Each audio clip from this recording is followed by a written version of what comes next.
বিরিয়ানি রান্না করতে হবে এমন করে যাতে খেয়ে সবাই প্রশংসা করে। আজকের বিরিয়ানি রান্নায় বাড়তি মশলার ঝামেলা নেই, শুধুমাত্র একটি মশলা দিয়ে রান্না করে ফেলতে পারবে। চুলায় প্যান বসিয়ে 1 কাপ নিয়ে নিচ্ছি রান্নার রেগুলার তেল, নিয়ে নিচ্ছি 1 কাপ পেঁয়াজ কুচি। পেঁয়াজটা যখন বাদামি হয়ে গেছে এখান থেকে আমি অর্ধেকের মতো উঠিয়ে রেখে দিচ্ছি, আর বাকিটার উপরে দিয়ে দিচ্ছি এখানে 1 কেজি গরুর মাংস।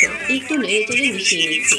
আজকের রান্নায় বাড়তি মশলার ঝামেলা কমিয়ে দিয়েছে এসিআই পিওর শাহী বিরিয়ানি মশলা। এই জন্য আপনাকে এখানে এক্সট্রা কোনো মশলা দিতে হবে না, এমনকি আদা রসুন বাটাও লাগবে না। প্যাকেটে যে গুঁড়া মশলাটা ছিল ওটা পুরোটা মাংসের উপরে ছড়িয়ে দিয়েছি, আর একটু নেড়ে চেড়ে মিশিয়ে নিয়েছি। 1 কাপ দিয়ে দিচ্ছি টক দই, আর সাথে দিয়ে দিচ্ছি 5-6টার মতো কাঁচামরিচ। ভালো করে নেড়ে চেড়ে মিশিয়ে ঢাকনা দিয়ে ঢেকে কিছুক্ষণ অপেক্ষা করছি যতক্ষণ না মাংসটা সিদ্ধ হয়ে যায়। কষানোর পর মাংসটা দারুণ একটা কালার এসেছে। এরপর এই কষানো মাংসটা এই পাত্র থেকে উঠিয়ে আরো একটা পাত্রে রেখে দিচ্ছি, আর এই পাত্রে আমরা বিরিয়ানিটা রান্না করবো।